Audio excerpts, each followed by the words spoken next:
ঈদের ছুটিতে দর্শনার্থীদের পদচারণায় মুখর রাজধানীর ঐতিহাসিক স্থাপনাগুলো। ইতিহাসের গুরুত্ব ও নগর জীবনের অবকাশে ঈদের ষষ্ঠ দিনেও মোগল স্থাপত্য লালবাগ কেল্লার আনাচে কানাচে দেখা যায় বিভিন্ন বয়সী দর্শনার্থীদের উপচে পড়া ভিড়।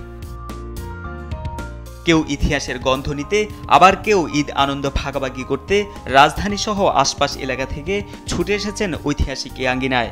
ঘোরাঘুরির পাশাপাশি পরিবারের সদস্যদের সাথে প্রিয় স্মৃতি ধারণ করতেও দেখা যায় দর্শনার্থীদের। কেল্লার চত্বরে অভিভাবকদের সঙ্গে ঘুরে বেড়াতে দেখা যায় শিশু কিশোরদেরও, যেন বই দেখা ছবির সাথে মিল খোঁজার চেষ্টা করছেন তারা।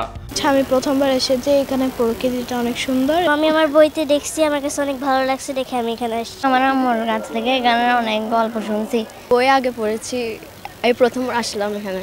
ঈদ আনন্দের পাশাপাশি ইতিহাসের সাথে সন্তানদের পরিচয় করিয়ে দিতে সচেষ্ট মা বাবারাও। ক্যালেন্ডারে তারপরে আপনার টাকার মধ্যে আমরা এই লালবাগ কেল্লার ছবি দেখতাম, তখন ছেলেরা অনেক দিন ধরে বায়না ধরছে যে আমরা এবার ঈদে লালবাগ কেল্লা ঘুরতে যাব। ঐতিহাসিক একটা জায়গা লালবাগ কেল্লা, বাচ্চাদের দেখাতে আসলাম। এটা তো একটা হিস্টোরিক্যাল জায়গা, এখানে ঢাকা আসলে এখানে আসার একটা টান থাকে আর কি। ঐতিহাসিক এই স্থাপত্য ও ঐতিহ্য দেখতে এসেছেন ভিনদেশিরাও। স্মৃতি ধারণে ক্যামেরাবন্দি করছেন মুহূর্তগুলো। I love this place. It is very historical place and I love Bangladesh. Most famous scenic spot here, and we are feeling it's really good during this Eid vacation to visit here. Yeah.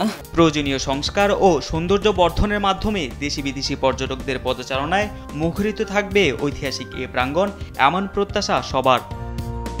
Tarique Mahmud Sujan, দেশ TV, Dhaka.